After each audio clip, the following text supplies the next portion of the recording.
You're tuning into Black and White Sports on YouTube. The no-holds-barred truth on sports. The main event starts. All right, Black and White Sports supporters. Well, guess what? We have our first appearance of Phillip Rivers back with the Colts this morning, just now. And we got Shane Steichen. Certainly, they're going to make it interesting for Sunday. You can believe that. Because Riley Leonard, I guess, is going to do some practicing. I'm not sure he's going to play. It sounds to me like Phillip Rivers, he might get the nod in this whole thing. And Shane Steichen has made some comments about that too from this morning, just now. We also now know which number Phillip Rivers is going to wear and a little bit on Daniel Jones. Phillip Rivers, back with the Colts. All right. No Zoom. Let's go. Phil, first of all, welcome back to Indy. It's going to be interesting. That's crazy. The whole story is just bananas. And I got to tell you, one of my first thoughts was, man, I sure wish Tom Brady hadn't been a minority owner of the Raiders right now. Because, my goodness, that could have gotten very interesting. But this is something. The Colts are like must-see TV all of a sudden. It's wild. Shane Steichen. Sunday after the game, when Daniel went down and then we found out about Riley's knee, we're kind of like, hey, what are we going to do? And me and Chris were talking, and we're like, hey, let's call Phillip, see what he says. Called him Sunday night. We said, hey, what do you think? He said, heck yeah, I'm interested, heck yeah. And so he slept on it. I said, sleep on it. And then Monday, called him back Monday morning. He said, I need to get up there. I need to get up there and throw, get in that building, start moving around. So he came in here, threw. He didn't forget how to throw a football. So we did that Monday, and then Tuesday, he was in the hotel thinking it over. He called us. Me and Chris were in the office. Said, what do you think? He said, dadgummit, let's freaking go. And so we said, let's do it. And so we're excited for his opportunity. Like I said, he's one of the most passionate players I've ever been around. The obsession for the game is off the charts. So I know he's fired up to be back in this building. He's been with a lot of these guys when he played here last. So looking forward to that.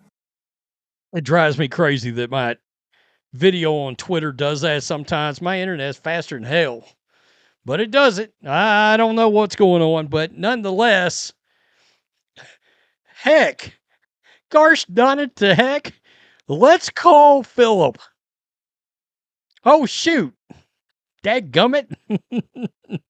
We know, and I say that because we know Phillip Rivers was one of the biggest trash talkers in the National Football League, and he doesn't cuss at all. Kind of funny. I mean, it's really sort of hilarious. Guys, Phillip Rivers is going to wear Daniel Jones's 17. Now, one could say Daniel Jones was actually wearing Phillip Rivers' 17. As he did in his lone year with Indianapolis and his 16 seasons with the Chargers, Phillip Rivers will wear number 17 in his second stint with the Colts, according to Mike Chappelle of Fox 59. Daniel Jones had worn number 17 this season, but now that he's on the injured reserve, with a torn Achilles, out for the year, that number is available for the 44-year-old quarterback coming out of retirement. By the way, he's on the practice squad, and as of yet, he has not reset the Hall of Fame clock. We all know he's on the Hall of Fame clock. I've seen some people say, yeah, he's not going to make it. I've seen others that are like, maybe. Well, we know one thing. Statistically, he certainly qualifies. The problem is he never won the big one. The moment he's activated for a game and or move to the roster, his clock will reset because he's a semifinalist right now. So now let's pivot to Daniel Jones. What's going to happen there? The intention was he was headed towards a really big extension and making a lot of money. Now, I don't know what that's going to look like. I think some people believe he's still going to get the extension or a multi-year deal, but how much? The other thing that would concern me is the fact that we've seen so many times that the first year off an Achilles injury is often not a very good year for quarterbacks. Aaron Rodgers, he looks light years better this year than he did last year coming off the Achilles. Kirk Cousins, believe it or not, a lot of people may not realize this. He's flashed a little bit this year at times and actually looked like prime Kirk Cousins. Now, he still looked bad at times too, but you get my point. He was a disaster at one point last year. Boy, I bet they're glad they didn't get rid of him. You know? Oh, by the way, let me just throw this out too. For the Colts to have not found a viable, better backup to Daniel Jones before the trade deadline, that wasn't real smart. That wasn't just awesome front office work. The current expectation is the Colts will sign Jones to a multi-year deal to remain the starting quarterback into the future. Yes, he'll spend the upcoming months rehabbing the injury. Yes, there will be questions about whether and to what extent he's 100% when next season begins. Regardless, the thinking is that 6 years after the sudden and unexpected retirement of Andrew Luck, the Colts have found their quarterback. 2 years ago, a torn Achilles didn't stop the Falcons from giving a market-level deal to Kirk Cousins. Still, only 28, Jones has plenty of years left in his career, and the Colts, who have tried anything and everything to find a new year-in, year-out quarterback, realize that at some point he'll be recovered from his latest injury. The challenge will be coming up with the right value. Assuming the franchise tag won't be an option, the Colts will have to weather the upcoming storm of illegal tampering if other teams decide they want Daniel Jones. That's a really interesting story going into the offseason. I mean, could there be a bidding war for a guy with a torn Achilles?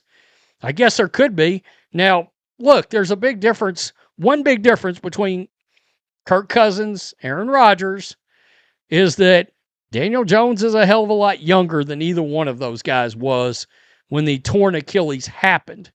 Now, Daniel Jones also had bad injuries in the past. All right? I mean, look, I'm a Niners fan. We moved off of Jimmy Garoppolo. A lot of people think, oh, Jimmy threw too many interceptions for Kyle Shanahan, yada, yada, yada. That's not why he moved off of Jimmy. They moved off of Jimmy because Jimmy Garoppolo could not stay healthy, could not stay on the field. Plain and simple. That's why they gave up on Jimmy. So you kind of got to be careful. Some of these guys just have sort of like an injury thing that follows them around, Boy, he was headed towards a lot of money. Now, whether or not Daniel Jones sort of recognizes, hey, maybe this is the best fit for me, well, he might decide that. The other curious part about this is watch J.J. McCarthy, because he had a pretty good game the other day, and it was like, whoa, okay. But let's say he stinks it up the rest of the year. The Vikings tried to sign Daniel Jones. And I heard just a couple of weeks ago, I can't remember whose podcast, it was one of these NFL Insider podcasts, say the Vikings actually, I think, matched the offer the Colts gave Daniel Jones. But he didn't know if he could be the starter or not because of J.J. McCarthy. the Vikings are sort of interesting. Will they circle back around to Daniel Jones in the offseason? I mean, because let's face it, the NFL draft is not deep in quarterbacks this year. All right, Ty Simpson's going to go back. I mean, basically everybody they thought was coming out, they're all going back. Even Fernando Mendoza could. So that's something to think about. It just dawned on me. It just hit me. I literally just heard that a couple of weeks ago. And it was like, and we knew they tried to keep him. We didn't know they matched the money, but it was the J.J. McCarthy situation that was the fly in the ointment with Daniel Jones. Well, if McCarthy looks like he might not be the guy, would Daniel Jones be open to go back to the Vikings? Just something to think about. Tell me what you think. Peace. I'm out. Till next time. Thanks for watching the show. Be sure to like, comment, and subscribe. Be sure to tune in next time on Black and White Sports.